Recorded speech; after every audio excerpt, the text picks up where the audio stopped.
last of all. So, if I could have everybody stand up from their table and come around the table, solid colouring and pencils, you can get a lovely solid colour. When I say solid colour, what do I mean by that, do you think? I'll show you. We should what I mean by solid colour. We do lots of it. Yep, so I'm pressing really hard. I'm getting a lovely solid colour. White spaces. Yeah, absolutely. No spaces. Not white because I'm working on a pink background. Yeah, but no, there's no pink spaces in behind there. So it's solid. It's a solid block of colour. Take your mark making off. You might like to try to do some marks like this. You might move some more colours. And I might do some solid areas here. So basically, you're doing whatever you want. You're putting lots of colour into this background here. And like Get rid of this one. One's bigger than the other. Going a little bit crazy there, Charlie. Get rid of your oval so that you don't accidentally colour on that one. You going a little bit crazy?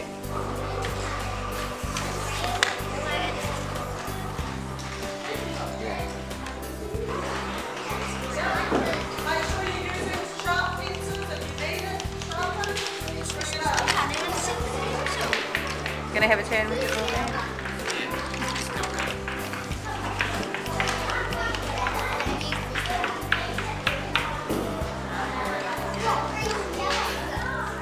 Oh, you can do some light.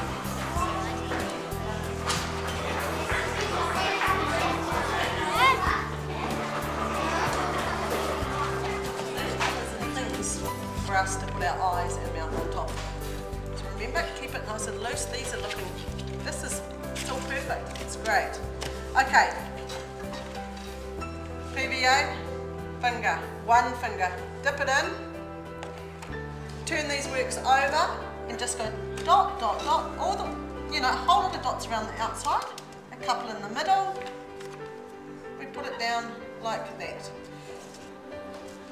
Some people are going to end up with them like this. Some people are going to end up, if I did this one, it would be like this.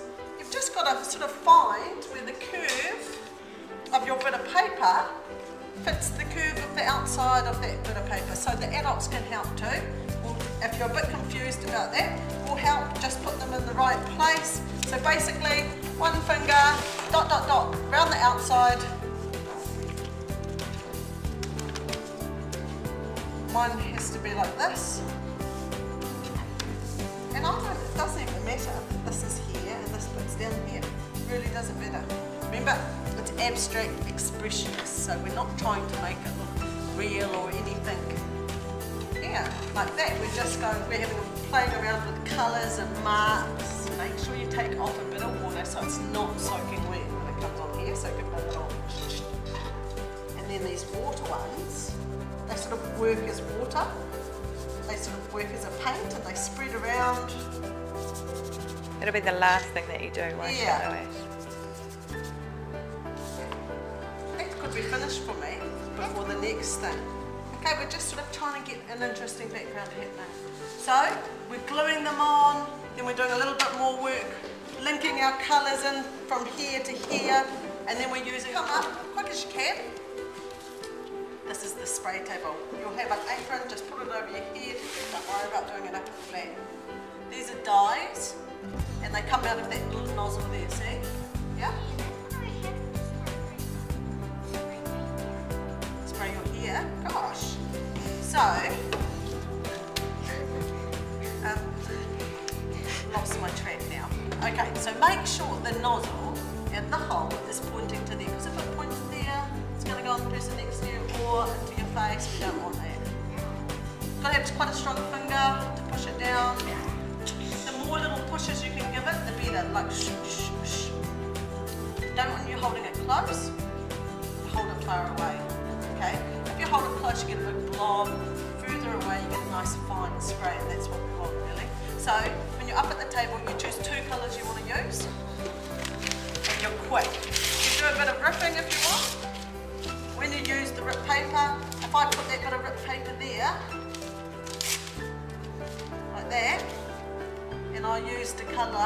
like the red.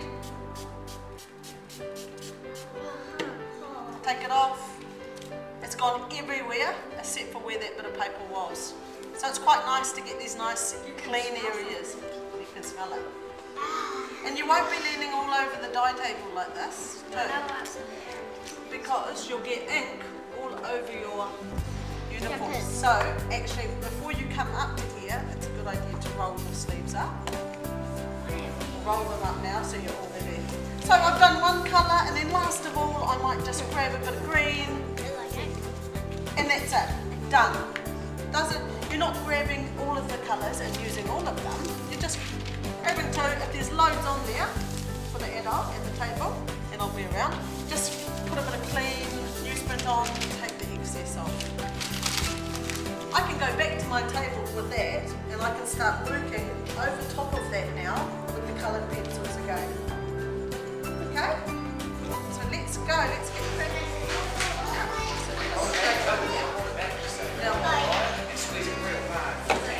Yeah, okay, just one colour screen.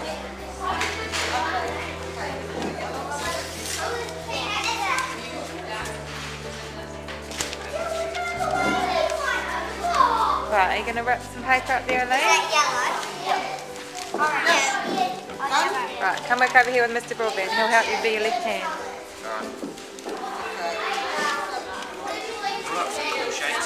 Okay, yours is like that. Just come out there. Some more about there. right. Enough about there. Push it real hard.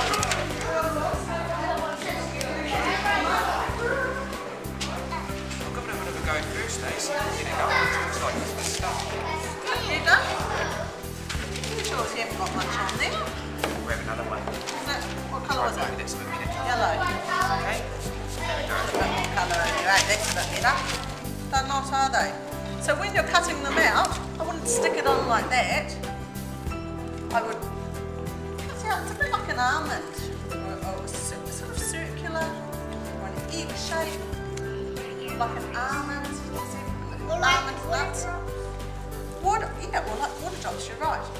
If I was to stick them, this is mine. If I was to stick them on, would I stick them like this, together, stuck together like that? Why not? Why not? Because they're too close. Yeah, you have a gap in between your eyes, don't you? Or your nose. Yeah, so great. Let's split them apart so there'll be a gap in between. I think I've got the eye upside down. And then, when it comes to your mouth too, you've got to remember that you've got a nose in between your eyes and your mouth. So I wouldn't stick the mouth up here, would I? No. You'd bring it round about there. You remember Frances Hodgkins, how she drew her nose out there? She drew it a bit like this. She had a couple of lines coming down here like this, a couple of lines here, and a line across there. That could be my nose. Because we're not trying to make it look realistic, are we? What's the other word we used? Expressionist. Yeah, it's abstract expressionist. So I think you guys have done once you get these on and some noses, then you can do some eyebrows, eyelashes. What else could you put on there? Teeth? What about this? Yeah. Add all of that onto here and I think you'll have some fantastic looking portraits. And they look really neat if you hold them up in front of your faces and get a photograph like that. It's like all these odd characters in the class. Done really well. I'm going to put these in here and then I'm going to, if you can make a pile of 4 of your works on your table, make sure your name's on the back and then give them to me.